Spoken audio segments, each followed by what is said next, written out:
Hello friends, welcome to the success platform. दोस्तों, इस video में हम एडिटोरिया के सेट नंबर 4 को कवर करेंगे। साथ ही साथ आपसे कहना है कि कुल मिला के हम जब तक दरोगा का एग्ज़ाम कवर नहीं हो जाता, कंप्लीट नहीं हो जाता, तब तक कुल 139 सेट यहाँ से हम लोग फुलफिल करेंगे और उस 139 सेटों का बेहतरीन डिस्कशन इस प्लेटफॉर्म के माध्यम से किया जाएगा। तो साथियों, अगर अभी तक आपने इस चैनल को सब्सक्राइब नहीं किया है तो अभी सब्सक्राइब करें, साथ ही साथ बेल आइकन को प्रेस करना ना भूलें। तो चलिए एडिटोरिया के सेट नंबर 4 की शुरुआत करते हैं प्रश्न संख्या 1 के साथ। पहला प्रश्न है कि हेलिना टैंक रोधी मिसाइल को किस देश ने विकसित किया है। तो यह जो है हेलिना टैंक रोधी मिसाइल, इसे भारत के द्वारा विकसित किया गया है और यह भारत में ही विकसित हुआ है। और बात किया जाए भारत के संबंध में, तो भारत का पहला रॉकेट है जो स्वदेशी रॉकेट, वह पिनाका है। अगला प्रश्न है प्रश्न संख्या 2, नीति आयोग के नए सीईओ कौन बने हैं। तो सीईओ के बारे में पूछा जा रहा है। तो यह जो है नीति आयोग के नए सीईओ के रूप में वी.आर.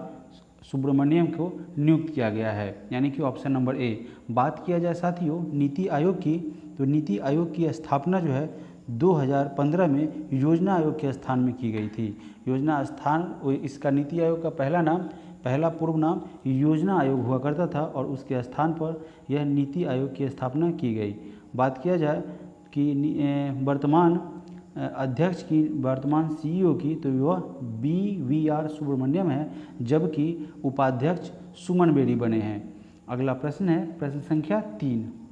प्रश्न संख्या 3 में पूछा गया है कि तरकस फोर जो है वह युद्धाभ्यास 2023 किन देशों के मध्य आयोजित किया गया है।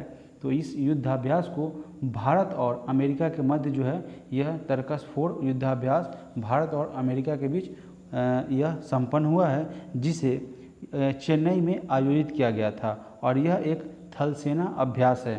साथियों, अगर बात किया जाए इसकी, तो यह जो है भारत तथा अमेरिका के मध्य प्रति वर्ष आयोजित किया जाता है और 2023 में इसका यह छठा संस्करण था। साथियों, इसका क्या छठा संस्करण था, तो यह छठा संस्करण था और इसका आयोजन चेन्नई में किया गया था।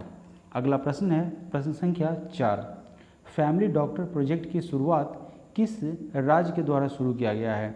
तो इसकी शुरुआत जो है वह आंध्र प्रदेश के द्वारा शुरू किया गया है और यह फैमिली डॉक्टर प्रोजेक्ट शुरुआत है क्या, तो साथियों होता यूँ है कि ग्रामीण आबादी में जो लोग हैं वह लोगों के स्वास्थ्य की देखभाल के लिए प्राथमिक स्वास्थ्य केंद्र में से एक डॉक्टर को प्रत्येक वार्ड में उपलब्ध कराने के उद्देश्य से यह आंध्र प्रदेश सरकार के द्वारा चलाई गई यह योजना है।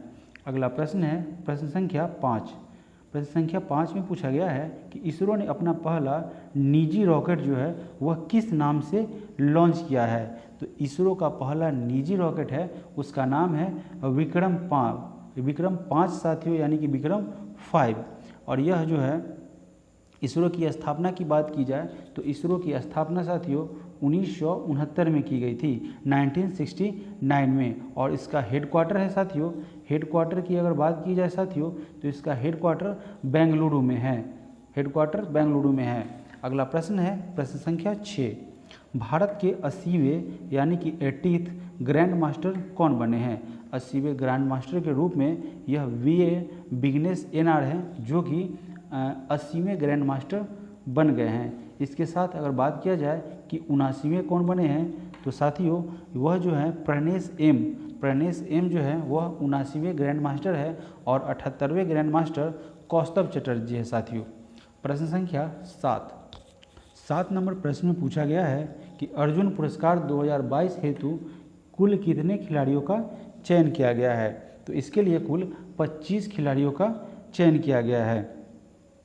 बात किया जाए तो इस पुरस्कार के तहत, अर्जुन पुरस्कार के तहत कुल 15 लाख रुपए पुरस्कार राशि के रूप में प्रदान किया जाता है, जबकि बात किया जाए ध्यानचंद खेल रत्न पुरस्कार, तो उसके तहत 25 लाख रुपया पुरस्कार प्रदान किया जाता है। अगला प्रश्न है प्रश्न संख्या 8 नंबर प्रश्न में पूछा गया है कि पद्म भूषण 2023 से सम्मानित श्री कमलेश डी पटेल का संबंध किस क्षेत्र से है। तो साथियों इनका संबंध जो है अध्यात्मवाद से इनका संबंध है। यह जो है कुल 9 नागरिकों को सम्मानित किया गया है। इस बार जो है कुल इसमें 9 नागरिकों को पद्म भूषण पुरस्कार से सम्मानित किया गया है। प्रश्न संख्या 9, पांचवा खेलो इंडिया यूथ गेम्स 2023 का शुभंकर है। तो साथियों इसका शुभंकर आशा है, जो कि क्या है, एक चीता है। बात किया जाए पांचवें खेलो इंडिया यूथ गेम्स की, तो यह इसका आयोजन मध्य प्रदेश के कुल 8 शहरों में किया गया और इसका शुभंकर जो चीता है, आशा है, वह चीता है। और इसकी थीम की बात किया जाए तो इसका थीम है हिंदुस्तान का दिल धड़कने दो। और इस खेल में प्रथम स्थान पर साथियों, इस खेल में प्रथम स्थान पर महाराष्ट्र रहा है। महाराष्ट्र इस खेल में प्रथम स्थान पर आया है।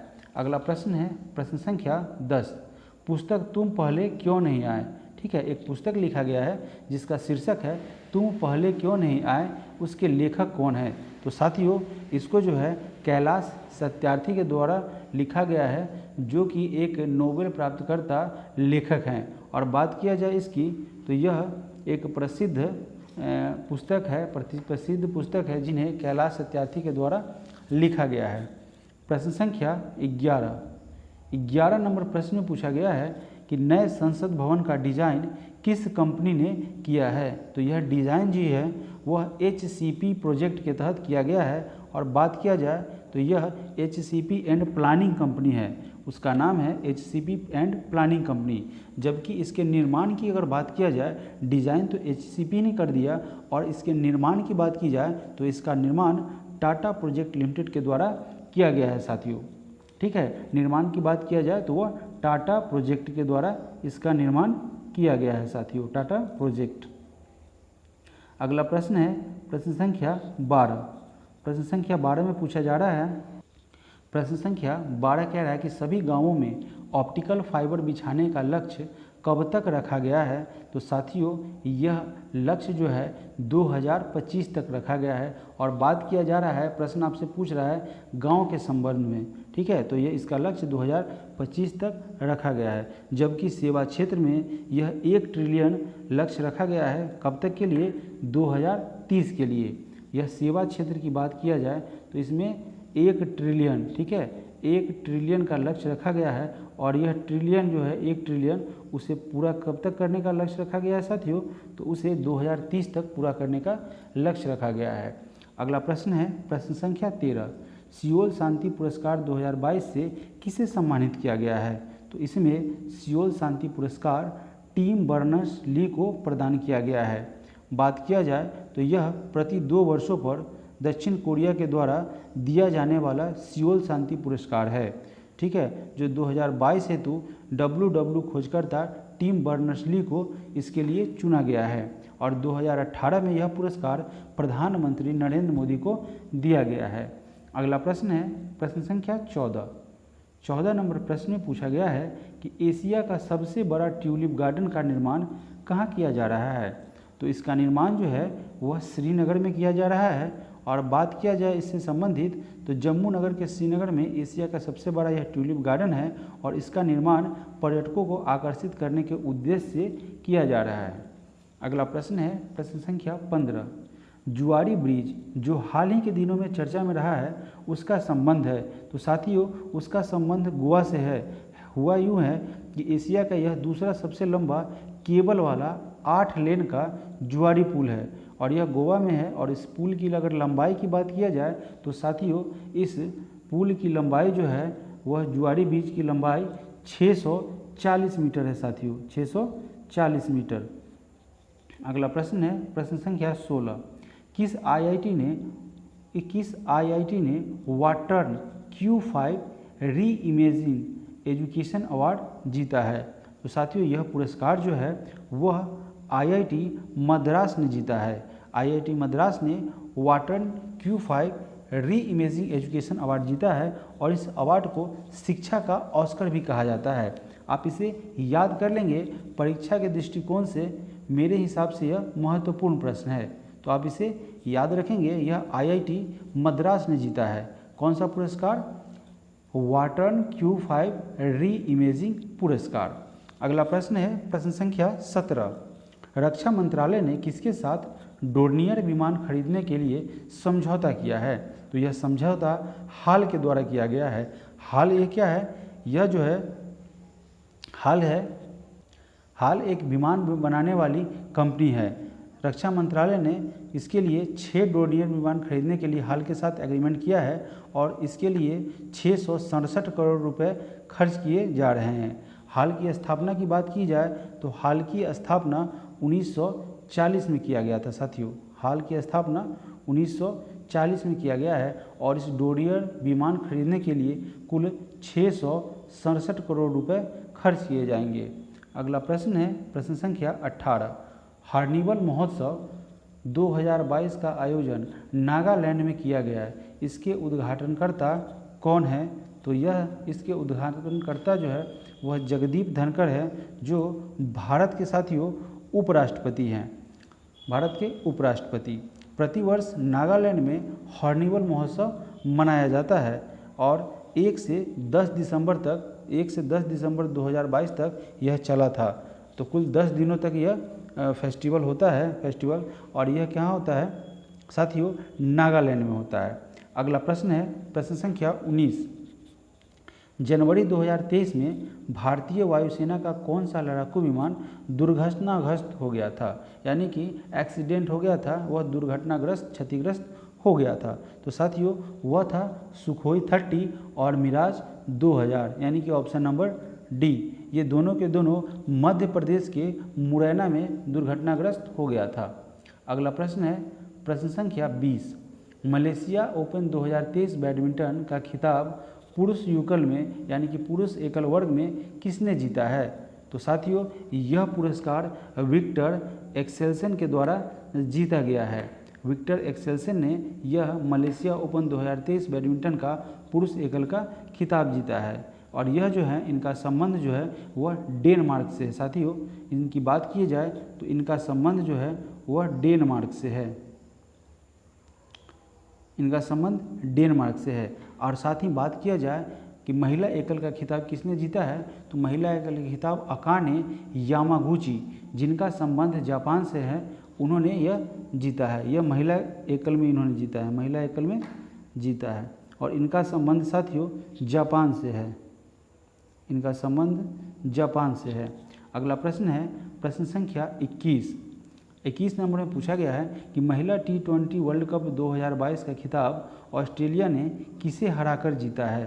तो यह पुरस्कार जो है ऑस्ट्रेलिया ने दक्षिण अफ्रीका को हराकर जीता है और यह वर्ल्ड कप जो है वह इसका आयोजन दक्षिण अफ्रीका में किया गया था और यह 2024 में अगर बात किया जाए वर्ल्ड कप महिला वर्ल्ड कप की तो इसका आयोजन साथियों बांग्लादेश में किया जाएगा।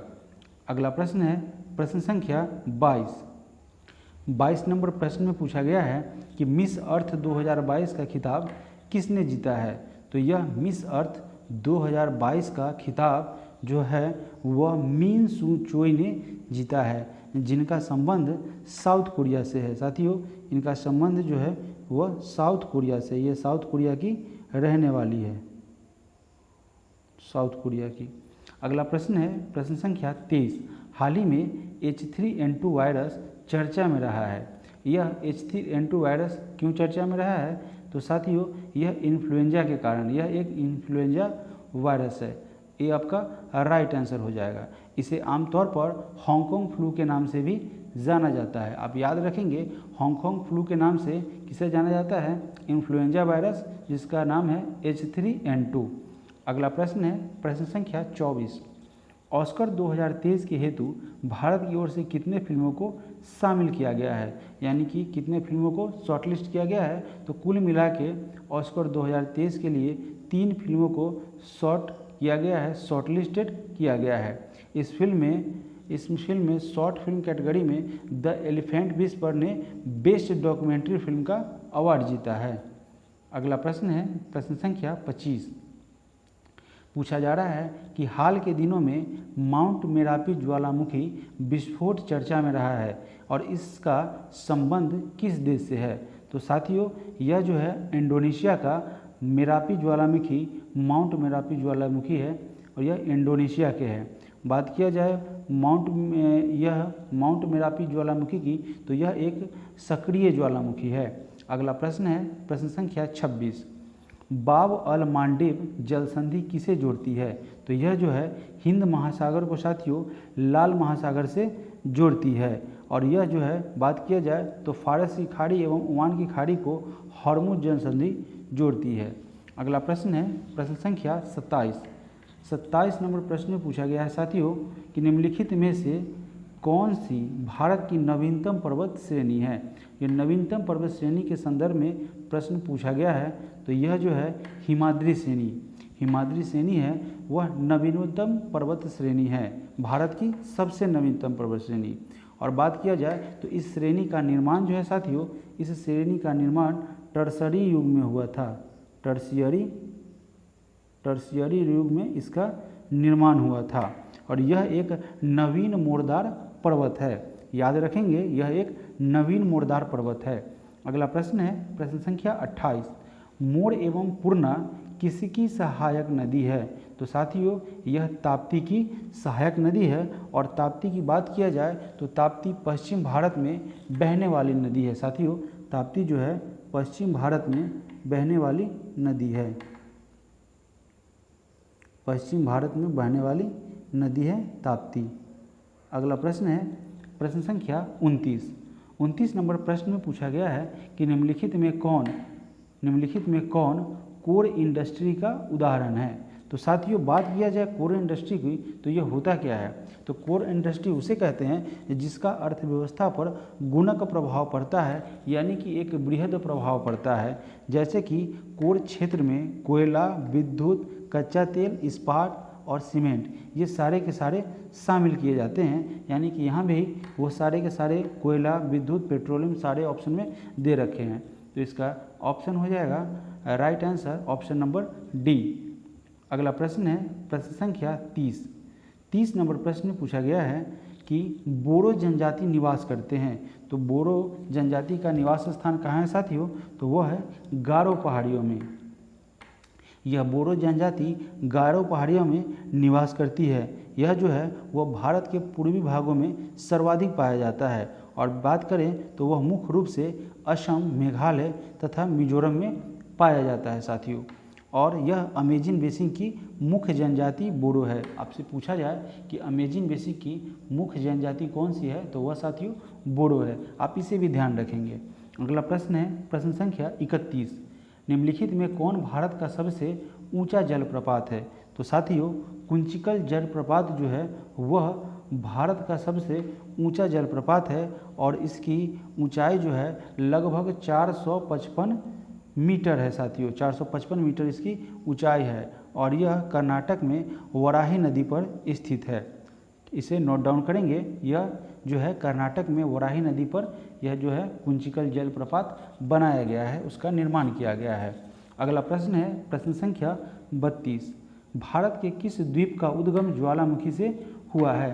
तो वह साथियों भारत का एकमात्र सक्रिय ज्वालामुखी है, द्वीप है, वह बैरन द्वीप है। तो इसका आपका राइट आंसर हो जाएगा बैरन द्वीप। यह द्वीप की बात की जाए बैरन द्वीप की तो यह बंगाल की खाड़ी में है। और यह भारत का एकमात्र सक्रिय ज्वालामुखी है, एक्टिव जो है वो है। अगला प्रश्न है प्रश्न संख्या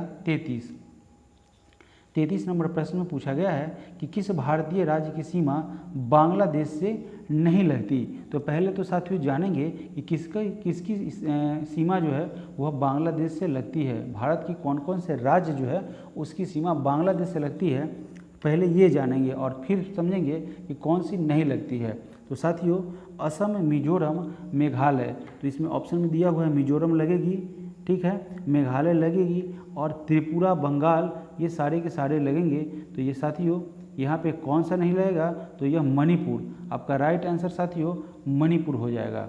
मणिपुर आपका राइट आंसर हो जाएगा।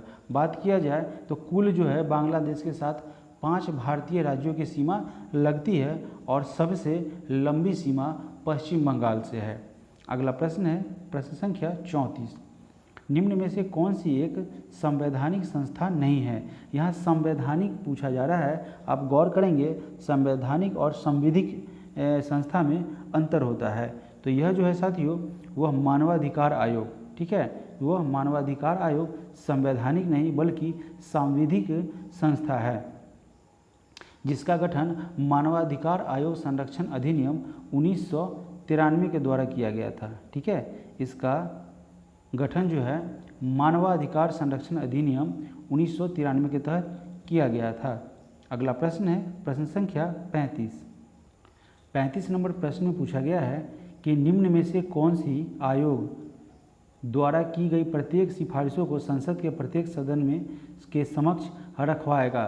तो साथियों, ऐसी शक्ति जो है वो भारत के राष्ट्रपति के पास है। भारतीय संविधान के अनुच्छेद 280 के तहत प्रत्येक 5 वर्ष के बाद वित्त आयोग के गठन का प्रावधान होता है। और अनुच्छेद 281 की बात की जाए तो साथियों, अनुच्छेद 281 के तहत राष्ट्रपति वित्त आयोग द्वारा की गई प्रत्येक सिफारिश को संसद के प्रत्येक सदन के पटल पर रखता है। तो इसका राइट आंसर साथियों भारत के राष्ट्रपति हो जाएंगे। अगला प्रश्न है राष्ट्रीय आपातकाल की घोषणा को स्वीकृति हेतु संसद के समक्ष रखा जाता है। तो साथियों, यह 1 माह के अंदर आपको ऐसा करना होता है, यानी कि यह संसद को राष्ट्रीय आपातकाल की घोषणा की स्वीकृति हेतु संसद के समक्ष रखना आवश्यक है 1 माह के अंदर। अनुच्छेद 352 के अनुसार कभी युद्ध या बाह्य आक्रमण या सशस्त्र विद्रोह के आधार पर तथा मंत्रिमंडल के सिफारिश पर, मंत्रिमंडल अगर सिफारिश करता है राष्ट्रपति से तो उस दौरान आपातकाल की घोषणा किया जाता है। और राष्ट्रीय आपातकाल की घोषणा के 1 माह के अंदर साथियों इस पर संसद की स्वीकृति मिल जानी चाहिए और यह अनिवार्य है साथियों। अगला प्रश्न है प्रश्न संख्या 37 नंबर प्रश्न में पूछा गया है कि राज्य सरकारों को कृषि आय पर कौन नियत करता है। तो साथियों, यह भारत का संविधान है। भारत का संविधान जो कि संविधान के 7वीं अनुसूची के तहत राज्य सूची में प्रविष्टि 46 के तहत कृषि आय पर कर का उल्लेख है। तो इसका राइट आंसर हो जाएगा साथियों ऑप्शन नंबर सी। अगला प्रश्न है प्रश्न संख्या 38 भारत के संविधान में किस अनुच्छेद में करों को केंद्र के द्वारा लगाया एवं एकत्रित किया जाता है तथा केंद्र और राज्यों के मध्य वितरित किया जाता है। साथियों, बहुत ही शानदार प्रश्न है। यह अनुच्छेद 270 के अंतर्गत किया जाता है। चलिए इसके बारे में कुछ जानते हैं कि भारतीय संविधान के अनुच्छेद 270 वह प्रावधान है, इसी के अंतर्गत साथियों वह प्रावधान किया गया है कि संघ सूची में निर्दिष्ट यानी कि निर्दिष्ट किया हुआ उसमें उल्लेख किया हुआ सभी कर और शुल्क भारत सरकार के द्वारा लगाए और एकत्रित किए जाएंगे तथा इन्हें संघ और राज्यों के मध्य वितरित किया जाएगा। साथियों, यह 270 आर्टिकल 270 में इसका उल्लेख किया गया है। बढ़ते हैं अगले प्रश्न की तरफ, प्रश्न संख्या 39। साथियों, 39 नंबर प्रश्न पर तो बढ़ेंगे ही, साथ ही साथ आप सभी लोगों से रिक्वेस्ट है कि जो इस चैनल पर पहली बार आए हैं, जो भी भाई, तो वो इस चैनल को सब्सक्राइब करेंगे, साथ ही साथ बेल आइकन को प्रेस करना ना भूलेंगे। साथियों, यह जो सेशन शुरुआत किया था मैंने, उसी शुरुआत में एक घोषणा किया था मैंने कि कुल मिला के 139 सेट यहाँ पे कवर कराए जाएंगे। मुझे नहीं लगता कि इतना सेट आपको कहीं भी कवर कराया जाएगा। वो कुल मिला के अगर देखेंगे तो प्रत्येक सेट 100 प्रश्नों का होता है। इस लिहाज से लगभग 13,000 यानी लगभग नहीं एक्यूरेट 13,900 प्रश्नों को यहाँ इसी प्लेटफॉर्म पर सक्सेस प्लेटफॉर्म 2591 पर इस सारे सेटों को कवर कराया जाएगा। यानी कि दरोगा की संपूर्ण बेहतरीन तैयारी साथियों इसी प्लेटफॉर्म पर आपको उपलब्ध होगी। तो आप जल्द से जल्द, अगर अभी तक सब्सक्राइब नहीं किए तो अभी इसी वक्त सब्सक्राइब करें और साथ ही साथ बेल आइकन को प्रेस करें। तो चलिए प्रश्न संख्या 39 पर आते हैं। प्रश्न संख्या 39 में कह रहा है कि केंद्र और राज्य संबंधों से संबंधित सरकारी आयोग ने अपना प्रतिवेदन किस वर्ष प्रस्तुत किया था। तो साथियों, सरकारी आयोग ने केंद्र और राज्यों के बीच जो मौजूदा व्यवस्था थी उस कार्य प्रणाली की जांच करने के लिए 9 जून 1983 को इसका गठन किया गया था और तथा इन्होंने अपना प्रतिवेदन 1988 को प्रस्तुत किया गया था। यानी कि इसके अनुसार सरकारी आयोग ने अपना प्रतिवेदन कब प्रस्तुत किया था, 1988 में। और इसके गठन की बात की जाए तो साथियों इसका गठन 1983 में हुआ था। और इस आयोग के निम्न सदस्य थे, यानी कि कौन कौन से सदस्य साथियों, तो न्यायमूर्ति R.S. सरकारिया अध्यक्ष हुआ करते थे और श्री V. शिवरमण और डॉक्टर R.N. सेन, ये कुल मिला के इसमें ये सदस्य लोग थे। अगला प्रश्न है प्रश्न संख्या 40। 40 नंबर प्रश्न में कह रहा है कि निम्न में से कौन सी एक याचिका अधीनस्थ न्यायालयों की कार्य पद्धति का परीक्षण करती है। तो साथियों यह जो है उत्प्रेषण एवं प्रतिषेध, ठीक है, उत्प्रेषण एवं प्रतिषेध जो है वह अधीनस्थ न्यायालयों की कार्य पद्धति जो है वह कार्य करने का पद्धति मतलब तरीका, ठीक है, उसका परीक्षण करती है। ऐसा क्यों करती है कि जब अधीनस्थ न्यायालय अपने अधिकार क्षेत्र से बाहर किसी विषय पर सुनवाई करता है तो ऊपरी न्यायालय प्रतिषेध याचिका द्वारा मामले को अपने पास मंगा लेता है। और होता यूँ है कि जबकि यदि अधीनस्थ न्यायालय के अपने अधिकार क्षेत्र से बाहर निर्णय दे दिया तो ऊपरी न्यायालय उत्प्रेषण याचिका के द्वारा उस निर्णय को रद्द करके मामले को अपने पास लेकर पुनः सुनवाई करता है। बढ़ते हैं अगले प्रश्न की तरफ। प्रश्न संख्या 41 नंबर प्रश्न में पूछा गया है कि कार्यकारी न्यायाधीशों की नियुक्ति की जाती है। तो साथियों यह कार्यकारी न्यायाधीशों की नियुक्ति किसके द्वारा की जाती है, तो यह उच्च न्यायालय में किया जाता है। इसकी नियुक्ति उच्च न्यायालय में की जाती है। आइए इसके बारे में कुछ जानते हैं। तो यह अनुच्छेद 224 के तहत उच्च न्यायालय में बाहरी यानी कि एडिशनल और कार्यकारी न्यायाधीशों का प्रावधान है।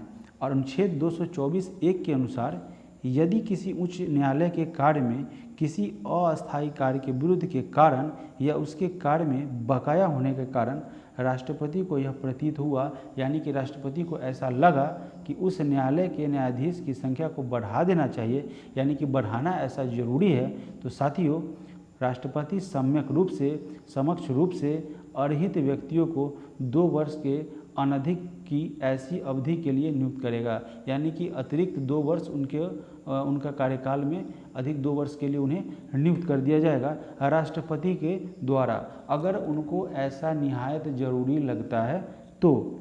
अगला प्रश्न है प्रश्न संख्या 42 नंबर प्रश्न में पूछा गया है कि ऊर्जा का नवीकरणीय स्रोत कौन सा नहीं है नहीं पूछा गया है साथियों, नहीं है पूछा गया है। तो यह कोयला नवीकरणीय स्रोत नहीं है साथियों, जबकि सूर्य की किरणें यानी कि यह कौन सा हो जाएगा, सोलर एनर्जी, और बायोमास तथा पवन यह नवीकरणीय स्रोत है। अगला प्रश्न है प्रश्न संख्या 43 नंबर प्रश्न में पूछा गया है कि अंतर्राष्ट्रीय योग दिवस कब मनाया जाता है। तो साथियों यह 21 जून को मनाया जाता है। 21 जून को अंतर्राष्ट्रीय योग दिवस के रूप में मनाया जाता है। बात किया जाए साथियों 14 जून को, तो 14 जून को विश्व रक्तदाता दिवस मनाया जाता है। विश्व रक्तदाता दिवस मनाया जाता है। ब्लड से आप कोडिंग कर लेंगे विश्व रक्तदाता दिवस।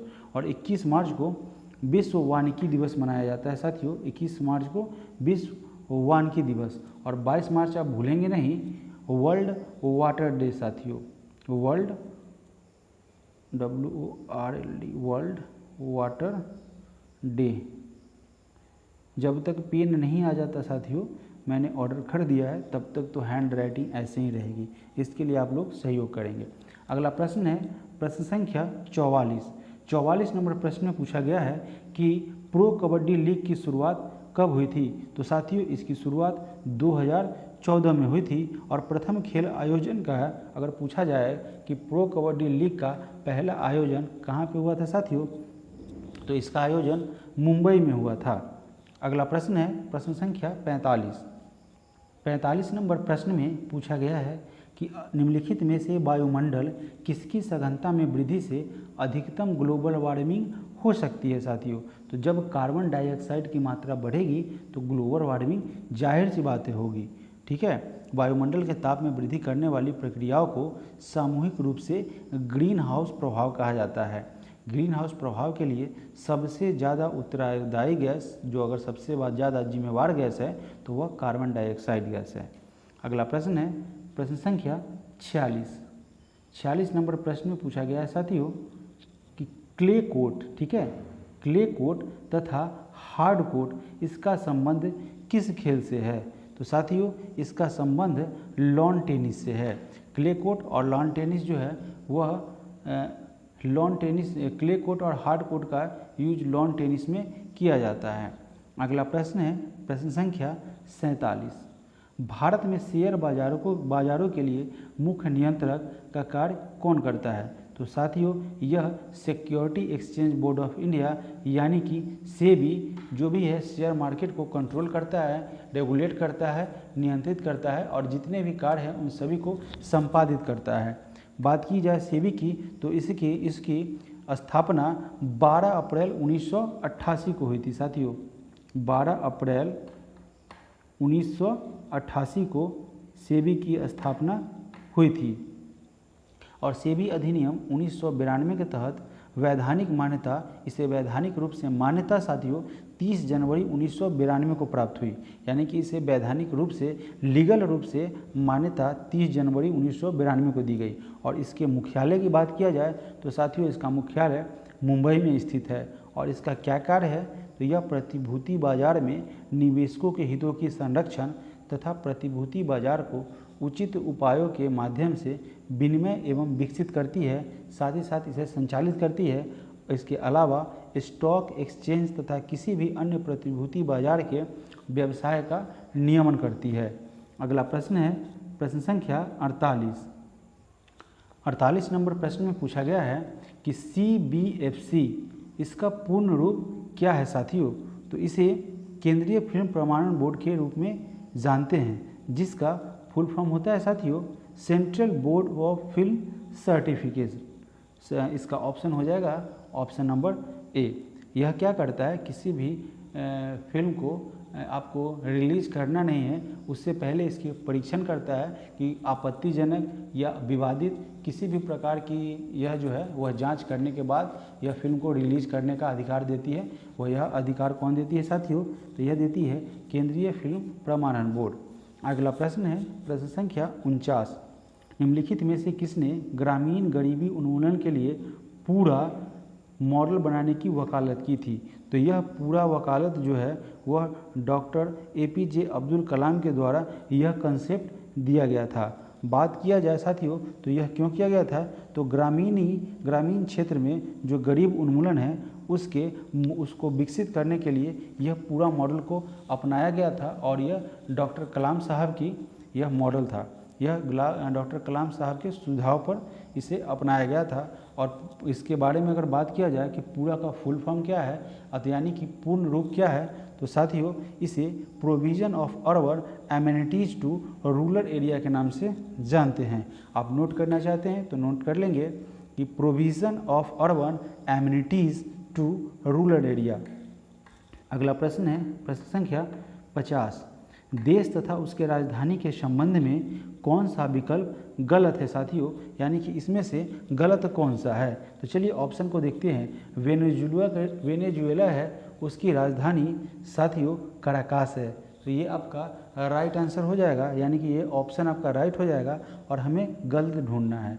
रोमानिया की बात की जाए तो इसका बुखारेस्ट हो जाएगा और बारबाडोसा जिसका ब्रिजटाउन होगा ग्रेबोन है साथियों, वह ग्रेबोन जो है उसका बंजुल नहीं होगा साथियों, ये आपका गलत है।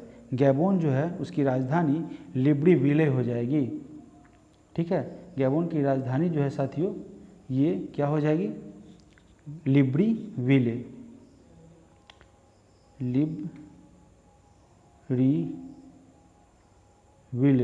लिब्रिविले इसकी राजधानी हो जाएगी। अगला प्रश्न है प्रश्न संख्या 51 नंबर प्रश्न में पूछा गया है कि भारत के किस राज्य में मोत्सु महोत्सव मनाया जाता है। तो यह महोत्सव साथियों कहाँ मनाया जाता है, तो यह नागालैंड में मनाया जाता है। हॉर्निवल और ये जो हॉर्निवल और मोत्सु है ये दोनों उत्सव जो है वह नागालैंड में मनाया जाता है। अगला प्रश्न है प्रश्न संख्या 52। चोल साम्राज्य का सर्वाधिक विस्तार किस शासक के समय में हुआ, यानी कि चोल साम्राज्य किसके शासनकाल में सबसे ज़्यादा विकसित हुआ। तो साथियों वह राजेंद्र प्रथम था, उसी के काल में चोल साम्राज्य का विस्तार हुआ। ठीक है, और बंगाल के शासक महिपाल को पराजित करने के बाद राजेंद्र प्रथम ने गंगेय कोटचोल की उपाधि धारण की थी। अगला प्रश्न है प्रश्न संख्या 53। पूछा जा रहा है साथियों कि किस राष्ट्रकूट शासक ने एलोरा के पर्वतों को कटवाकर प्रसिद्ध कैलाश मंदिर का निर्माण करवाया था। तो यह जो था वह कृष्ण प्रथम के द्वारा किया गया था। यह एलोरा के प्रसिद्ध कैलाश मंदिर को कटवाया था और साथ ही यह कैलाश मंदिर का निर्माण कराया था।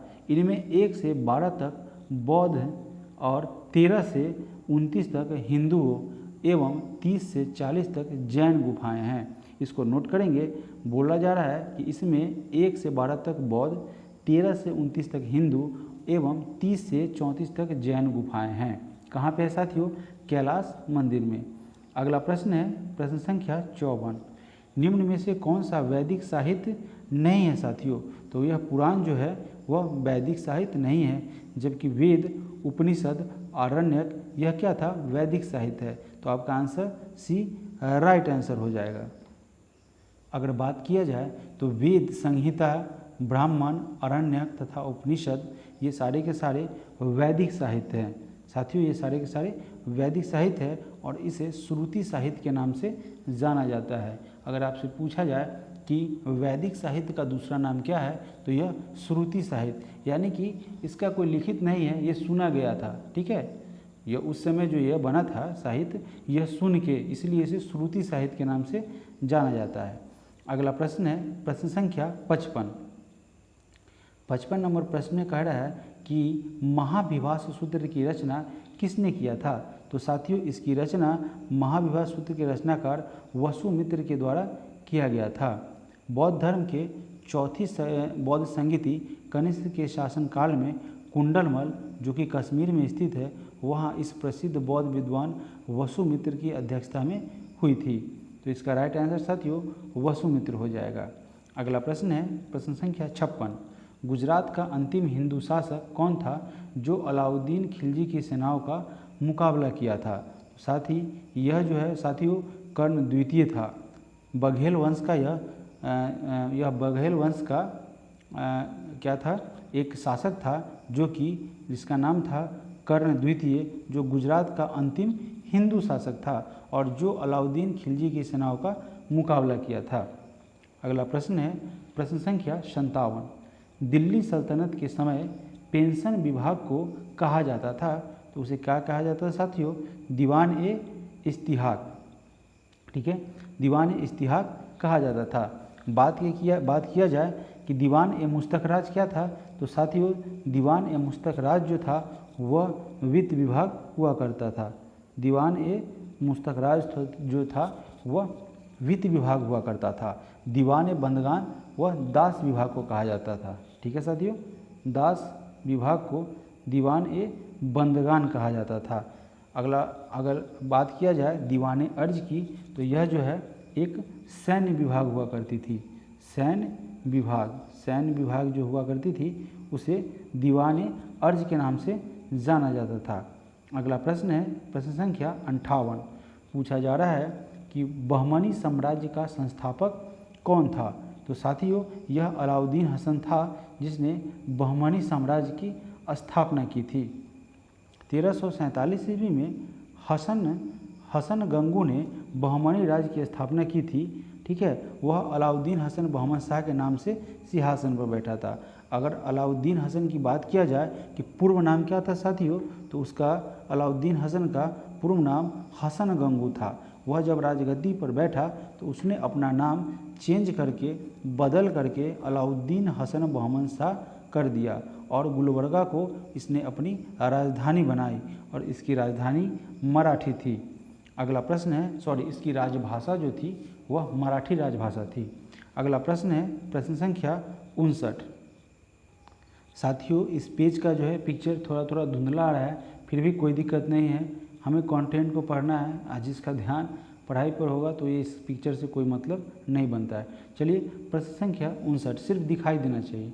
प्रश्न संख्या 59 में है कि निम्न में से कौन सा काल क्रम के अनुसार सही है?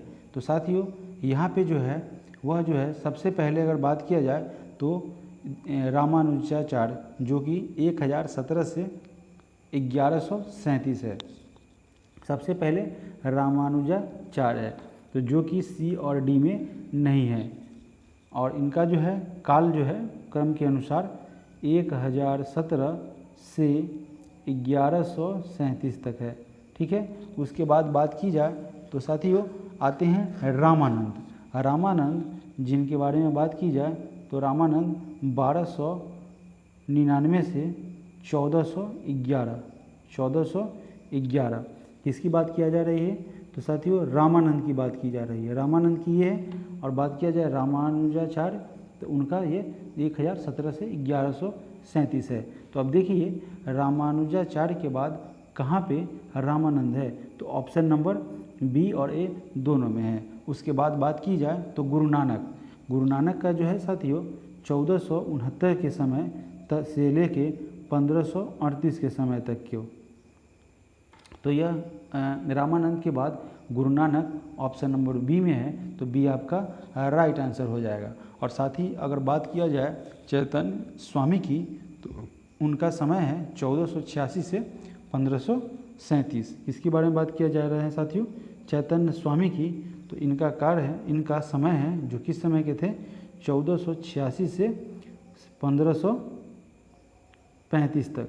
ठीक है, इस तरीके से साथियों इसका right answer option number B हो जाएगा। अगला प्रश्न है प्रश्न संख्या 60 नंबर प्रश्न में पूछा गया है कि जहांगीर के समय प्रमुख चित्रकारों के विषय में कौन सा कथन सत्य है? क्या सही कहा गया है? तो चलिए पढ़ते हैं।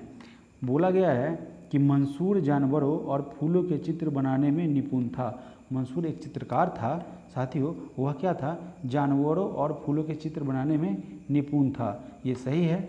अगला ऑप्शन में दे रखा है कि अबुल हसन एक छवि चित्रकार था, यानी कि छवि बनाता था। तो यह भी आपका सही है, यानी कि ऑप्शन 3 को पढ़ते हैं कि गोवर्धन साधु संतों एवं फकीरों के चित्र बनाने में निपुण था। ये तीनों के तीनों आपके सही है, यानी कि ऑप्शन डी नंबर आपका राइट हो जाएगा। अगला प्रश्न है प्रश्न संख्या 61 नंबर प्रश्न में पूछा जा रहा है साथियों 61 नंबर प्रश्न में कि किस गवर्नर जनरल के समय नरबलि प्रथा पर प्रतिबंध लगाया गया था? तो साथियों वह जो था लॉर्ड हार्डिंग का कार्यकाल जो है 1845 से लेके 1846 तक था। साथियों इसी दौरान इस कालखंड माने यह जो कालखंड नहीं था, मैं ये बोलना चाह रहा हूँ कि यह 1845 से 46 के समय ही यह प्रथम आंग्ल सिख युद्ध हुआ था। और इसी के समय जो है यह जो है लॉर्ड हार्डिंग के द्वारा या लॉर्ड हार्डिंग के कार्यकाल में, वैसे तो विलियम बेंटिक का इसमें बहुत बड़ा योगदान था, उन्होंने यह नरबलि प्रथा को काफ़ी हद तक रोक दिया था, लेकिन वह आज भी साथियों विद्वान है। तो यह अगर पूछा जाए कि किस गवर्नर जनरल के समय में, देखिए यहाँ पे लॉर्ड हार्डिंग को ऐसा नहीं बोला कि उन्होंने रोका, प्रश्न में ही दिया जा रहा है कि इनके समय में हुआ था। और यह लॉर्ड हार्डिंग के समय में लॉर्ड विलियम बेंटिक और कई जो है भारतीय, उन सब के द्वारा उनके सहयोग से, जिसमें राजा राम मोहन राय भी हुआ करते थे, उन सभी ने मिलकर यह नरबलि प्रथा पर रोक लगाई थी। तो इसका right answer option number A हो जाएगा। अगला प्रश्न है प्रश्न संख्या 62 नंबर प्रश्न में पूछा जा रहा है कि मुस्लिम लीग का प्रथम वार्षिक अधिवेशन कब हुआ था? तो साथियों इसका अधिवेशन 1907 में हुआ था। बात किया जाए यह अखिल भारतीय मुस्लिम लीग की, तो यह अखिल भारतीय मुस्लिम लीग की स्थापना 1906 में हुई थी साथियों। इसकी स्थापना 1906 में हुई थी और इसकी स्थापना ढाका में किया गया था, जो कि वर्तमान बांग्लादेश में है। और वर्ष 1907 में मुस्लिम लीग का प्रथम वार्षिक अधिवेशन कहाँ हुआ था साथियों? तो यह हुआ था कराची में। इसका प्रथम अधिवेशन कहाँ हुआ था साथियों? तो वह हुआ था कराची में। ठीक है, कराची में हुआ था। और 1908 में बात किया जाए तो वह 1908 में अमृतसर में हुआ था। अगला प्रश्न है प्रश्न संख्या 63। इंकलाब जिंदाबाद का नारा किसके द्वारा लिखा गया था? दिया गया था नहीं है साथियों, यहाँ पे बोला गया है लिखा गया था। तो यह दिया गया था हसरत मोहानी के द्वारा। ठीक है साथियों, यह हसरत मोहानी के द्वारा दिया गया था। और बात किया जाए उनका पूरा नाम, तो हसरत मौलवी, यह नारा मौलवी हसरत मोहानी ने लिखा था, जिसका नाम था इंकलाब जिंदाबाद। अगर बात किया जाए इसको प्रसिद्ध बनाने के लिए, तो इसको भगत सिंह ने क्रांतिकारी साथियों को उनमें एक जोश भरने के लिए इस नारा का प्रयोग किया था और इन्हें लोगों में प्रसिद्ध किया था इस नारा का। और यह भगत सिंह ने कब किया था, तो वह दिल्ली असेंबली में 8 अप्रैल 1929 को बम फोड़ते वक्त इस नारे का प्रयोग किया था, इस नारे को बुलंद किया था। अगला प्रश्न है प्रश्न संख्या 64। अखिल भारतीय किसान सभा का गठन किया गया था, तो यह अखिल भारतीय किसान सभा का गठन लखनऊ में किया गया था और 1936 में किया गया था। इसके प्रथम अध्यक्ष साथियों स्वामी सहजानंद सरस्वती तथा महासचिव एनजी रंगा थे। इसे गौर से सुनिएगा, प्रश्न डायरेक्टली ऐसा ही एग्जामिनेशन में आता है कि अगर आपसे पूछ देगा कि अखिल भारतीय किसान सभा के प्रथम अध्यक्ष कौन थे, तो स्वामी सहजानंद सरस्वती थे। अगर प्रश्न बन जाए कि वह जो थे महासचिव एनजी रंगा क्या थे साथियों, प्रथम अध्यक्ष स्वामी सहजानंद सरस्वती तथा महासचिव कौन थे साथियों, तो वह एनजी रंगा थे। और बात किया जाए तो यह फैजपुर में कांग्रेस सत्र के साथ अखिल भारतीय किसान कांग्रेस का भी यह दूसरा सत्र था, जिसकी अध्यक्षता एनजी रंगा ने की थी। अगला प्रश्न है प्रश्न संख्या 65 नंबर प्रश्न में पूछा गया है कि निम्नलिखित में से किस भारतीय नेता ने खिलाफत आंदोलन का समर्थन नहीं किया था साथियों, समर्थन किया था नहीं, जबकि नहीं किया था, तो यह थे मदन मोहन मालवीय। क्यों ऐसा हुआ था, तो बात है सितंबर 1920 में जब कलकत्ता में हुए कांग्रेस के अधिवेशन का प्रमुख मुद्दा जलियांवाला बाग कांड और खिलाफत आंदोलन था। खिलाफत आंदोलन में मदन मोहन मालवीय सम्मिलित नहीं हुए थे तथा उन्होंने इस आंदोलन में कांग्रेस की भागीदारी का विरोध किया था। और बात किया जाए तो सितंबर 1919 में अखिल भारतीय खिलाफत कमेटी का गठन किया गया था। अगला प्रश्न है प्रश्न संख्या 66 नंबर प्रश्न जो है वह साइंस से है। पूछा गया है कि Nm² किलोग्राम यानी कि kg² निम्नलिखित में से किसकी एसआई इकाई है, तो साथियों यह गुरुत्वाकर्षण के सार्वभौमिक नियतांक की इकाई है। ऑप्शन नंबर ए आपका राइट आंसर हो जाएगा। और यह जो है हेनरी कैवेंडिश के द्वारा इस सूत्र को, इस फॉर्मूला को दिया गया था। अगला प्रश्न है प्रश्न संख्या 67 नंबर प्रश्न में पूछा गया है कि निम्नलिखित में से किस जोड़े की दिशा हमेशा एक समान होती है, तो साथियों हमेशा एक डायरेक्शन में एक समान बल और त्वरण है, उसकी जो है दिशा हमेशा एक समान होती है। अगर बात किया जाए तो जिन भौतिक राशियों में परिमाण तथा दिशा दोनों होती है, दोनों निहित होते हैं, उन्हें सदिश राशि कहते हैं। सदिश राशि क्या होता है साथियों, जैसे बल, ठीक है, त्वरण, वेग, संवेद, ये सारे के सारे सदिश राशि हैं। अगला प्रश्न है प्रश्न संख्या 68। निम्नलिखित में से कौन त्वरण के मान को गुरुत्व के कारण प्रभावित नहीं होती है। प्रश्न फिर से समझेंगे कि निम्नलिखित में कौन त्वरण के मान को गुरुत्व के कारण प्रभावित नहीं होती है, तो साथियों गुरुत्व के कारण द्रव्यमान पर कोई असर नहीं पड़ता है, वह नियत ही रहता है। किसी पिंड का द्रव्यमान इसके त्वरण के मान के गुरुत्व के कारण प्रभावित नहीं होता है, ग्रेविटेशनल के कारण प्रभावित नहीं होता है। यही कारण है कि जब अलग अलग द्रव्यमान की वस्तुओं को मुक्त रूप से नीचे छोड़ा जाता है तो उन पर समान त्वरण कार्य करता है। अगला प्रश्न है प्रश्न संख्या 69 नंबर प्रश्न में पूछा गया है कि निम्न परिस्थितियों में किसमें कार्य नकारात्मक बल के द्वारा किया गया है। यहाँ पे जो कार्य किया गया है वह नकारात्मक बल के द्वारा किया गया है। तो साथियों यह जो है कि जब कोई वस्तु, ठीक है, जब कोई वस्तु बल की दिशा के विपरीत दिशा में स्थानांतरित होती है, बल आप जहाँ लगा रहे हैं उसके विपरीत दिशा में आपको आगे की तरफ धकेल रहे हैं, उसके विपरीत दिशा में चला जाए, तो साथियों यह बोला गया है कि नकारात्मक बल द्वारा यह होता है, नकारात्मक बल इस पर कार्य करता है। अगला प्रश्न है प्रश्न संख्या 70 नंबर प्रश्न में पूछा गया साथियों कि गति का पहला समीकरण निम्न में से किसके बीच संबंध को दर्शाता है। तो साथियों यह वेग और समय के बीच यह संबंध को दर्शाता है। किसी वस्तु के वेग, त्वरण, समय तथा दूरी के बीच स्थापित संबंध की गति को ही समीकरण कहा जाता है। अगला प्रश्न है प्रश्न संख्या 71। निम्नलिखित में से कौन सा जोड़ा तुलनात्मक रूप से ऊष्मा का कुचालकता को दर्शाता है। तो साथियों यह है पीबी और एचडी। यहाँ पे बात किया जाए पीबी और एचजी का, तो पीबी का मतलब लेड होता है और एचजी का मतलब पारा होता है। तो साथियों यहाँ पे राइट आंसर हो जाएगा ऑप्शन नंबर बी।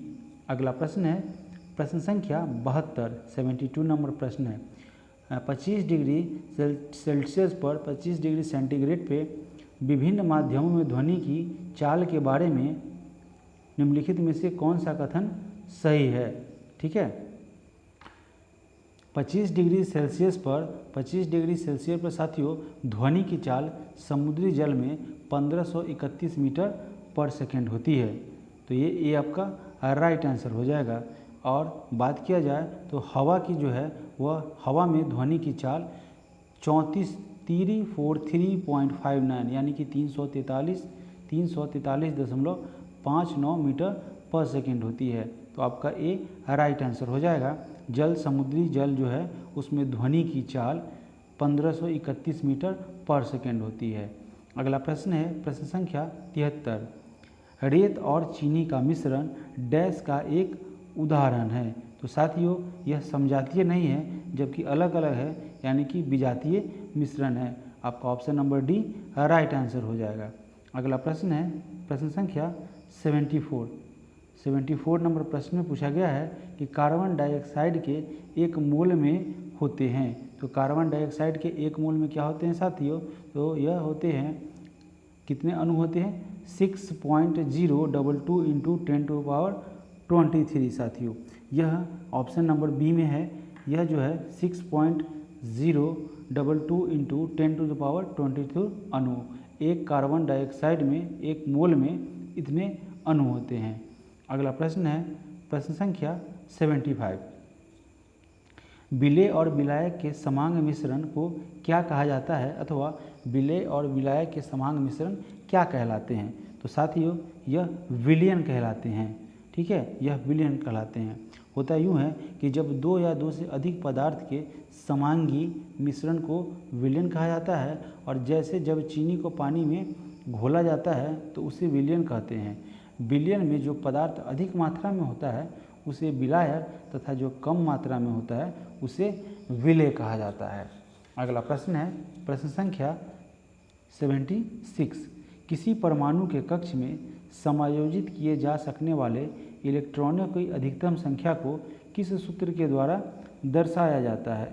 तो साथियों इसे 2n² के द्वारा दर्शाया जाता है। इसका आंसर हो जाएगा ऑप्शन नंबर सी। ये जो है बोर बड़ी की थ्योरी है, जिसके अनुसार किसी परमाणु की विभिन्न कक्षाओं में चक्कर लगाने वाले इलेक्ट्रॉनों की अधिकतम संख्या क्या होती है साथियों? 2n²। यह एक थ्योरी है जहाँ क्या होता है, n कक्षा की संख्या होती है। अगला प्रश्न है प्रश्न संख्या 77, क्वेश्चन नंबर 77 नंबर में पूछा गया है कि प्रोटियम में कितने न्यूट्रॉन मौजूद होते हैं? तो साथियों कुल मिला के प्रोटियम में 0 न्यूट्रॉन उपस्थित होते हैं। होता क्या है कि प्रोटियम हाइड्रोजन का सबसे स्थिर समस्थानिक माना जाता है और इसके नाभिक में कोई न्यूट्रॉन होता ही नहीं है। मूल हाइड्रोजन के परमाणु एकल इलेक्ट्रॉन के द्वारा परिचालन और एकल प्रोटॉन को प्रोटियम कहा जाता है। अगला प्रश्न है प्रश्न संख्या 78, क्वेश्चन नंबर 78, निम्नलिखित में से किस नियम के अनुसार स्थिर तापमान पर गैस का आयतन दाब के व्युत्क्रमानुपाती होता है, यानी कि प्रोपोर्शनल होता है, एंटी प्रोपोर्शनल? तो साथियों यह जो है बॉयल के नियम के अनुसार, बॉयल जो है उसके नियम के अनुसार क्या होता है, स्थिर ताप पर गैस का आयतन दाब के व्युत्क्रमानुपाती होता है। अगला प्रश्न है प्रश्न संख्या 79 नंबर प्रश्न में पूछा गया है कि कॉपर सल्फेट के जलीय विलयन के संबंध में कौन सा कथन सत्य है? तो साथियों यह है कि यह नीले लिटमस को लाल कर देता है। साथियों नीले लिटमस को लाल कर देता है। कॉपर सल्फेट की बात की जाए तो इसका जलीय विलयन अम्लीय होता है, क्योंकि इसका जल अपघटन हो जाता है, जिसके फलस्वरूप यह नीले लिटमस को क्या कर देता है, लाल रंग में कन्वर्ट कर देता है। अगला प्रश्न है प्रश्न संख्या 80, क्वेश्चन नंबर 80 नंबर प्रश्न में पूछा गया है कि रसायन वैज्ञानिक जॉन डोब्रेनर ने उत्प्रेरक के रूप में सबसे पहले किस तत्व का अवलोकन किया था? तो उन्होंने Pt का अवलोकन किया था, यानी कि साथियों प्लैटिनम का। प्लैटिनम को Pt के द्वारा डिनोट किया जाता है, सूचित किया जाता है अथवा इंगित किया जाता है। बात किया जाए तो रासायनिक वैज्ञानिक जो है डोब्रेनर ने ही सबसे पहले प्लैटिनम को उत्प्रेरक के रूप में अवलोकित किया था और तथा समान त्रिक की खोज जो है यह जो है वैज्ञानिक डोब्रेनर के द्वारा किया गया था। अगला प्रश्न है प्रश्न संख्या 81 नंबर प्रश्न में पूछा गया है साथियों कि निम्नलिखित में से कौन सा कवक डबल रोटी के निर्माण में प्रयोग किया जाता है? तो साथियों यह सैक्रोमाइसिस है, जिसका उपयोग डबल रोटी के निर्माण में किया जाता है। बात किया जाए तो सैक्रोमाइसिस नामक कवक डबल रोटी में प्रयोग किया जाता है और यह कवक जो होता है वो कवक में संचित भोजन ग्लाइकोजन के रूप में रहता है। इसकी कोशिका भित्ति जो है वह काइटिन की बनी होती है। अगला प्रश्न है प्रश्न संख्या 82 नंबर क्वेश्चन में पूछा जा रहा है कि प्रयोगशाला में प्रयोग होने वाला लिटमस पेपर किस लाइकेन से प्राप्त होता है? तो साथियों यह जो है रोसेला, ठीक है, यह रोसेला से प्राप्त होता है। जानिए इसके बारे में। प्रयोगशाला में प्रयोग होने वाला लिटमस पेपर रोसेला नामक लाइकेन से प्राप्त होता है, जबकि लेबेरिया यानी कि लोबेरिया जो है, इरवेरिया है और रेमिलेंडिया है, वह जो है आदि ये सारे के सारे लाइकेन का उपयोग इत्र बनाने में किया जाता है। अगला प्रश्न है प्रश्न संख्या 83 नंबर प्रश्न में पूछा गया है कि निम्नलिखित में से कौन से उत्तक का अंतरकोशिकीय क्षेत्र बड़ा होता है? तो साथियों यह जो है पैरेन्काइमा का जो है अंतर उत्तकोशीय जो है वह क्षेत्र जो है वह बड़ा होता है। अगला प्रश्न है प्रश्न संख्या 84 नंबर प्रश्न में पूछा गया है कि निम्नलिखित में से कौन सा जीव अत्यल्प विकसित यानी कि इनका बच्चा विकसित नहीं होता है, उसको जन्म देती है, कम विकसित बच्चे को जन्म देती है साथियों? तो यह है कंगारू जो है बहुत ही कम विकसित बच्चे को वह जन्म देती है। कंगारू जो है वह ऑस्ट्रेलिया में पाया जाने वाला स्तनधारी पशु है साथियों। यह कहाँ पाया जाता है? ऑस्ट्रेलिया में। और जो यहाँ का राष्ट्रीय पशु है यानी कि ऑस्ट्रेलिया का राष्ट्रीय पशु कंगारू है। अगला प्रश्न है प्रश्न संख्या 85 निम्नलिखित में से किस पशु में छोटी आंत सबसे छोटी होती है, यानी कि स्मॉल इंटेस्टाइन जो है वह सबसे छोटी होती है साथियों? तो यह है शेर। बहुत ही ताज्जुब की बात है, इतना खतरनाक जानवर और सबसे छोटी इंटेस्टाइन। तो शाकाहारियों की अपेक्षा मांसाहारी जंतुओं में आंत क्या होती है साथियों? छोटी होती है।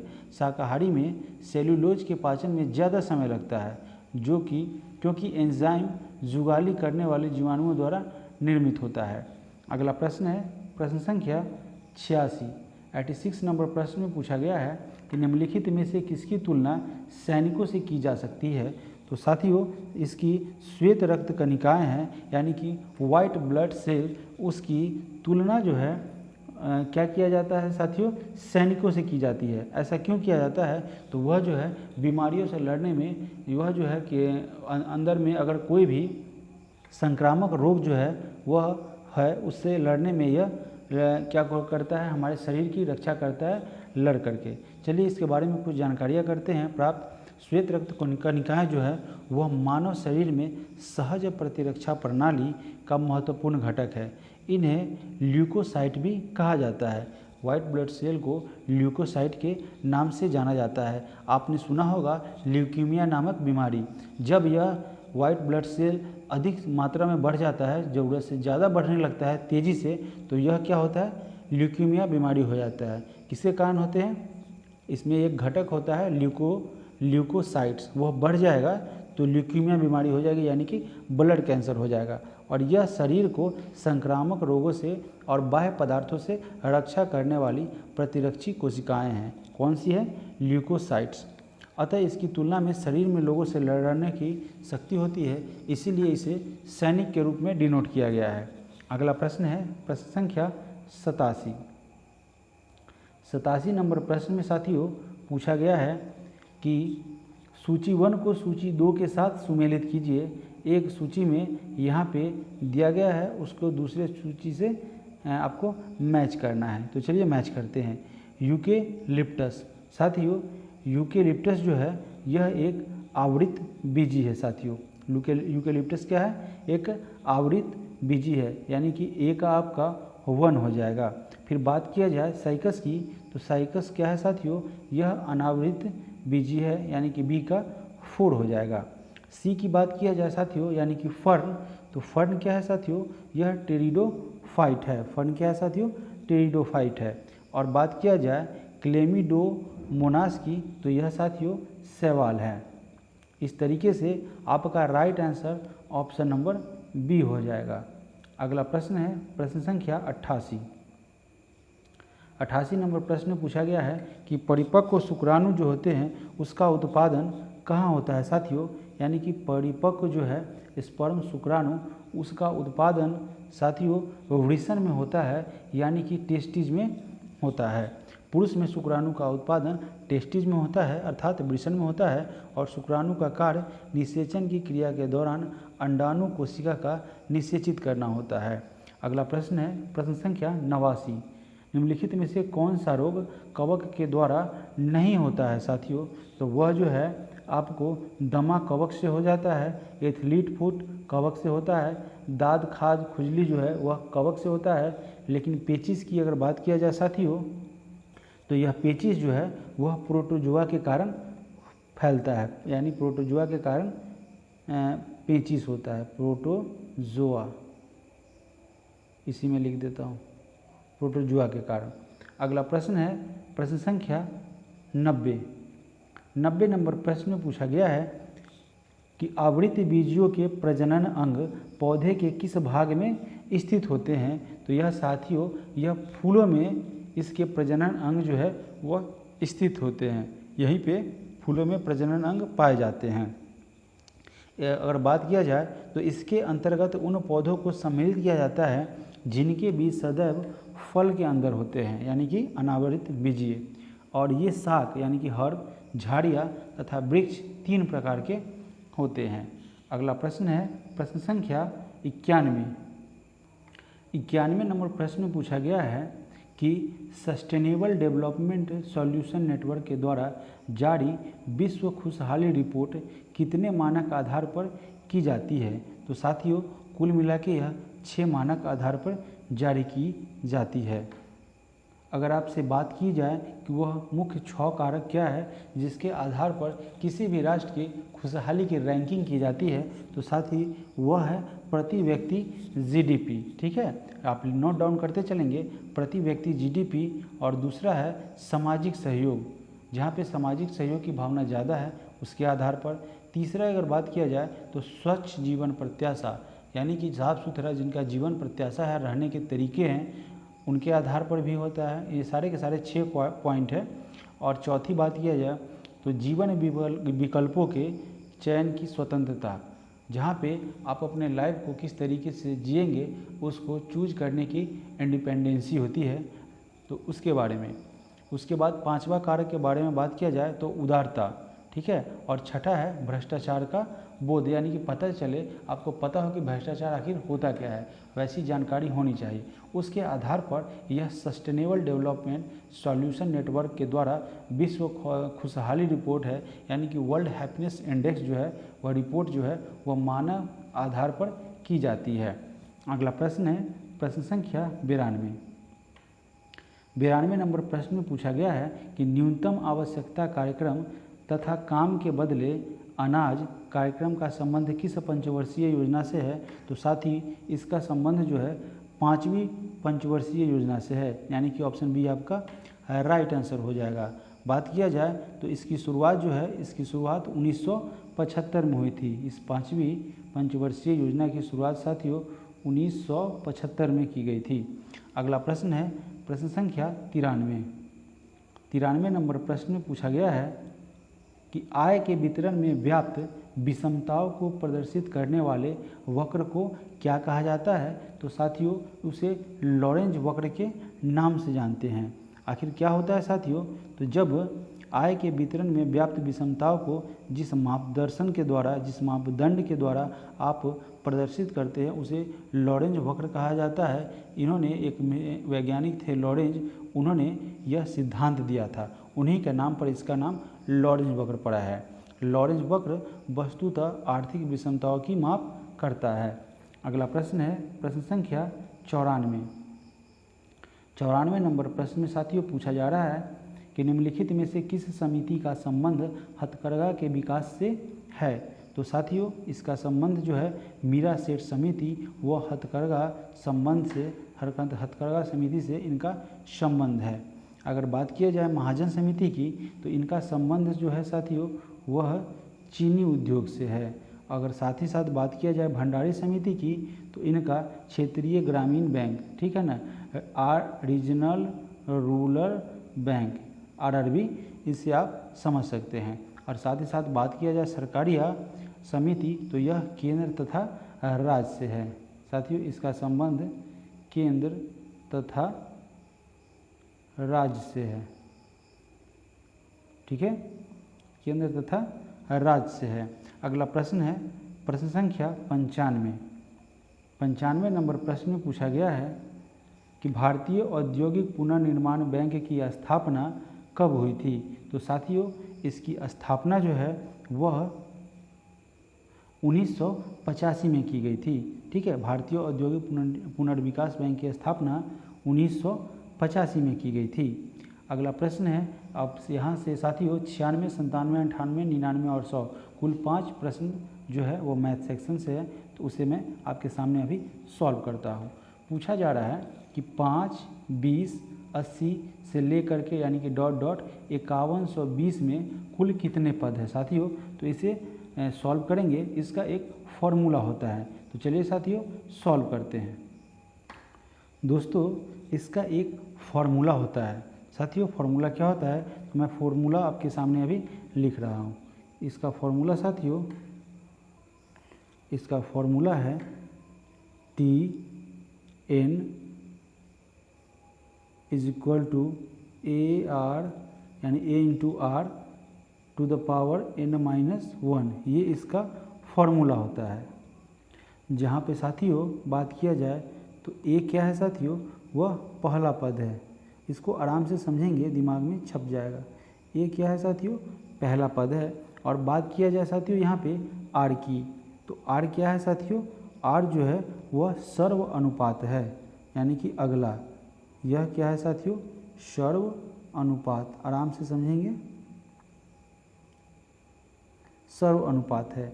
सर्व अनुपात कैसे निकलता है? तो साथियों कुल मिला के बात की जाए कि इसमें पहला पद साथियों 5 है। आप देखेंगे प्रश्न में तो पहला पद 5 था, ठीक है। तो उसे अगर सर्वानुपात हमें फाइंड करना है तो यह जो क्या किया जाता है कि कुल जो है आपको पहला पद जो है, पहला पद वह दूसरे पद में पहले पद से डिवाइड किया जाता है। तो दूसरा आपका 20 है और पहला क्या है साथियों? 5 है। तो ये आपका 4 आ जाएगा। वह साथियों क्या होगा? R का वैल्यू क्या आ गया आपके साथ?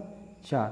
अब साथियों आपको क्या करना है? इस फॉर्मूला पे पुट कर देना है, आपका आंसर आ जाएगा। तो चलिए साथियों नेक्स्ट स्लाइड में इसे सॉल्व करते हैं। अब देखिए यहाँ पे क्या है साथियों? TN यानी कि टोटल यानी कि अंतिमा जो है वो क्या था साथियों? 5120 था, 5120 था। और यहाँ पे एक जगह पर यानी कि पहला पद क्या था साथियों? 5 था। और R जो है, R जो साथियों सर्व अनुपात था, यानी कि दूसरा पद डिवाइडेड पहला पद, तो वहाँ से 4 आया था, वही यहाँ पे साथियों 4 हो जाएगा। अब बात किया जाए N की, तो साथियों N क्या था आपका? N टू द पावर -1, कुछ था नहीं। तो अब देखिए यहाँ पे कैसे इसे सॉल्व करते हैं। 5 1 2 0, ये क्या होगा साथियों? यह जो 5 है वह इसके नीचे आ जाएगा और क्या इधर रह जाएगा? 4 टू द पावर N-1। अगर आप इसे कैंसिल करते हैं तो 5 1 जा 5, यहाँ पे फिर 1 आएगा, फिर उसके बाद 2 आ जाएगा, यानी कि 1 में तो डिवाइड नहीं हो पाएगा ना, तो फिर यहाँ पे 1 0 करेंगे, फिर 5 2 जा 10, ठीक है, 5 2 जा 10 करेंगे साथियों, और उसके बाद 5 4 जा 20 करेंगे, यानी कि यहाँ पे 10 2 4 यानी कि 1024, जो कि 4 टू द पावर n-1 के बराबर होगा। तो साथियों करना क्या है कि आप देखेंगे कि यहाँ पे क्या किया जाएगा कि 1024, यहाँ पे 4 है, यानी कि इस दोनों बेस को इक्वल किया जाएगा। तो क्या करेंगे 4 टू द पावर अगर हम 6 करते हैं, आप देखेंगे फाइंड करके साथियों, अगर आप 4 टू द पावर 6 करते हैं तो क्या आता है। तो सबसे पहले हम इसका फैक्टर करेंगे समझने के लिए, ठीक है। अगर मान लीजिए 4 का स्क्वायर करेंगे तो 16 आएगा, फिर 4 का स्क्वायर करेंगे तो 16 आएगा, 16 को 16 से करेंगे मल्टीप्लाई तो 256 आएगा, यानी कि 4 का पावर 4 करेंगे तो 256 आता है, और 256 का 4 से और मल्टीप्लाई करेंगे तो साथियों यहाँ पे 4 का पावर 5 में आपका काम बन जाएगा, यानी कि यहाँ के 4 के पावर अगर 5 करते हैं 4 का पावर तो वह 1024 के बराबर होगा। और फिर यहाँ पे दिया हुआ है 4 to the power n-1, base जहाँ आपका इक्वल है तो यहाँ पे क्या हो जाएगा साथियों, बेस से यह कैंसिल हो जाएगा, ठीक है, n-1 है, आप देख रहे हैं n-1, ठीक है। तो यहाँ पे 4 कैंसिल हो जाएगा। अब क्या है 5 बराबर n-1, ये n इधर ही रह जाएगा और ये -1 प्लस में आके तो कुल n का वैल्यू साथियों क्या आ जाएगा 6। तो इसका राइट आंसर साथियों ऑप्शन नंबर, देखेंगे कि ऑप्शन किस ऑप्शन में, ऑप्शन नंबर देखेंगे कि 6 कहाँ है आंसर, ठीक है। तो देखिए स्लाइड में साथियों कि 6 कहाँ पे दिया हुआ है, यहाँ पे देखेंगे तो ऑप्शन नंबर ए में 6 दिया हुआ है, तो 6 आपका राइट आंसर हो जाएगा। आप आंसर टिक करेंगे साथियों।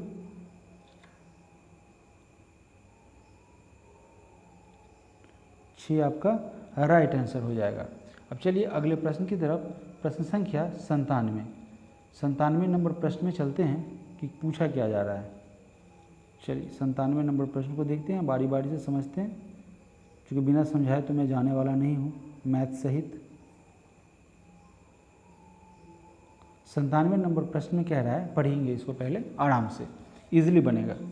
बिना रुके एक आदमी किसी निश्चित दूरी को 42 किलोमीटर प्रति घंटा की औसत चाल से तय करता है और रुक रुक कर उसी दूरी की 58 किलोमीटर प्रति घंटा की औसत चाल से तय करता है।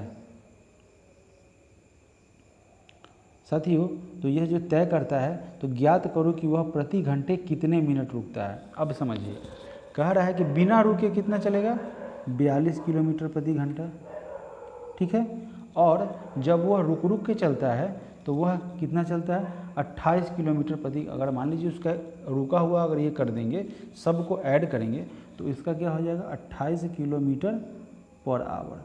अब साथियों इसके बीच का डिफरेंस हम निकालते हैं, इसके बीच का हम डिफरेंस निकालते हैं। चलिए स्लाइड पे चलते हैं, इसके बीच का डिफरेंस निकालते हैं। 42 माइनस क्या हो जाएगा साथियों 28, यानी कि 12 में से 8 गया 4, 3 में से 2 गया 1, 14, ये 14 का डिफरेंस मिलता है। यह 14 साथियों किस पे आता है तो कुल मिला के बिना रुके हुए अगर आप जाएंगे यानी कि 42। अब वो पूछा जा रहा है साथियों, पूछा जा रहा है कि कितने मिनट का, ठीक है। तो साथियों घंटा है ना, तो घंटा 1 घंटा नहीं है तो उसको मिनट में आपको कन्वर्ट करना होगा, तो उसके लिए 60 से मल्टीप्लाई करेंगे। अब यहाँ से इसको 3 बार में कैंसिल करेंगे और ये इससे 20 बार में कैंसिल हो जाएगा, अर्थात वह कुल मिला के 20 मिनट प्रति घंटा, यानी कि प्रत्येक 1 घंटा में क्या रुकता है साथियों 20 घंटा। अगर वह 2 घंटा चले तो 40 मिनट, ठीक है, 20 घंटा नहीं सॉरी मिनट है 20 मिनट। तो आपका राइट आंसर साथियों देखेंगे कि ऑप्शन में कहाँ दे रखा है, ऑप्शन में यहाँ पे 20 मिनट, किस ऑप्शन में 20 मिनट दे रखा है आप इसे ढूंढिए। ऑप्शन नंबर बी आपका साथियों राइट आंसर हो जाएगा।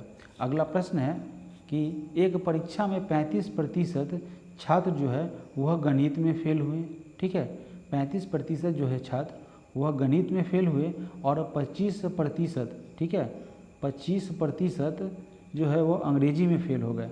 अगर 10% छात्र दोनों विषय में फेल हुए तो कितने प्रतिशत दोनों में पास हुए। बहुत ही इजी प्रश्न है साथियों। 35% गणित में क्या हो रहा है यहाँ पे फेल हुए और 25% अंग्रेजी में फेल हुए। अगर 10% छात्र दोनों विषय में फेल हुए साथियों, यहाँ पे 10 पूछा जा रहा है, फेल ये दोनों में हो रहे हैं, इस दोनों को मिला के 10% फेल हो रहे हैं। आराम से समझना है, इजी प्रश्न है। अगर बोला जा रहा है कि अगर 10% छात्र दोनों विषय में फेल हुए तो कितने प्रतिशत दोनों विषय में पास हुए। अब साथियों दोनों को अगर ऐड करेंगे तो कितना हमें प्राप्त होता है 60। अब 60 में से 10 तो फेल हो गए, ठीक है ना, तो क्या बच जाएगा साथियों 50% पास हो गए, यानी बी आपका राइट आंसर हो जाएगा। अगला प्रश्न है प्रश्न संख्या 99। ये भी बहुत इजी है, स्लाइड पर जाने की जरूरी नहीं होगी। पूछा जा रहा है कि एक आदमी दूध को क्रय मूल्य पर बेचने का वादा करता है परंतु वह इसमें पानी मिलाता है और 25% लाभ कमाता है। मिश्रण में पानी का प्रतिशत ज्ञात करें। अब बताइए साथियों कि 25% लाभ कमाएगा। पहले वो 100% था, पहले तो कुछ मिक्स नहीं न किया था, प्योर शुद्ध था। तो यह क्या कर रहा है, लाभ कमा रहा है। कितना 25 कमा रहा है, कितना पर 100 पर नहीं 125 पे, क्योंकि वो मिक्स कर रखा है ना। तो 25/125 × 100, ठीक है साथियों। तो यहाँ पे 25 से 125, 25 बचे 125 कटेगा और ये 20 बार में कट जाएगा साथियों। इसका option number C right answer हो जाएगा। अगला प्रश्न है प्रश्न संख्या 100। अब देखिए ये भी बहुत इजी है, बहुत आसान प्रश्न है। पूछा जा रहा है कि ए 3/4 समय में बी से आधा काम करता है। अब बताइए, यहाँ पे आपका सीक्वेंस बन गया इजली। ए जो है 3/4 समय में बी से आधा काम करता है, यानी कि ए का 3/4 है साथियों, वह बी का क्या है साथियों, आधा है। आराम से यहाँ से इक्वेशन निकालेंगे, उनका इफिशियंसी पता चलेगा और आंसर तक पहुँच जाएंगे। तो चलिए देखते हैं। 2 से चूँकि इक्वल अगर रहता है साथ में, सामने अगर इक्वल है तो नीचे नीचे कट जाएगा, ठीक है। तो 2 से 2 बार में ये कट गया। अब यहाँ पे साथियों क्या हो गया 3a जो कि 2b के बराबर है, यानी कि यहाँ पे साथियों क्या रहेगा a/b। a यहाँ रहेगा, इसके नीचे b आएगा, इधर 2 रहेगा और इधर क्या हो जाएगा साथियों 3। a का एफिशिएंसी 2 है और b का एफिशिएंसी 3 है। कुल मिला के अगर बात किया जाए तो 5 एफिशिएंसी हो गई। दोनों को एफिशिएंसी यानी दोनों की कार्य क्षमता को जोड़ेंगे, उसी को एफिशिएंसी बोला गया है। तो क्या बोला गया है प्रश्न में, ये दोनों साथ मिलकर 18 दिन में काम पूरा कर लेंगे। अब वो बताइए दोनों का जो कार्य क्षमता है यानी कि एफिशिएंसी है वह 5 हो गई और दोनों एक साथ जब मिलेंगे तो 5 हो जाएगा और 18 दिन में मिल के पूरा करेंगे। तो टोटल काम साथियों कितना करेंगे 18×5 = 90, ठीक है साथियों। टोटल काम वो 90 कर लेंगे। तो पूछा क्या जा रहा है, प्रश्न को गौर से देखिए, पूछा क्या जा रहा है साथियों। पूछा यह जा रहा है, प्रश्न को समझते हैं। प्रश्न में पूछा यह जा रहा है कि ज्ञात कीजिए कि बी अकेला उस काम को कितने दिन में पूरा करेगा। अब बताइए साथियों, बी का एफिशिएंसी क्या है 3 है ना। बी का एफिशिएंसी 3 है और टोटल काम कितना है साथियों, आपका तो आंसर यहीं से फाइंड हो जाएगा। बी का एफिशिएंसी कितना है, बी की एफिशिएंसी की बात किया जाए तो 3 है और टोटल काम साथियों कितना है 90 काम है ना। टोटल 90 काम है और ए जो है एक बार में 3 काम करेगा। तो बी जो है अकेला कितने दिन में काम को ख़त्म करेगा, तो 30 दिन में साथियों काम करेगा। यानी कि इसका राइट आंसर साथियों क्या हो जाएगा, option number A right answer हो जाएगा। तो चलिए इस तरीके से हम इस सेट नंबर 4 को कंप्लीट किए हैं। आप सभी लोगों का धन्यवाद। अगर आपने इस चैनल को अभी तक सब्सक्राइब नहीं किया है तो चैनल को ज़रूर सब्सक्राइब करेंगे और साथ ही साथ बेल आइकन को प्रेस करेंगे। साथियों मैंने शुरुआत में एक बात आपसे कही थी कि कुल मिला के 13,900 प्रश्नों को, यानी कि यहाँ पे लगभग 113 से ऊपर प्रश्न, ठीक है, 113 से ऊपर सेट उसको कवर किया जाएगा। तो आप सभी लोगों को एक बार फिर से धन्यवाद साथियों।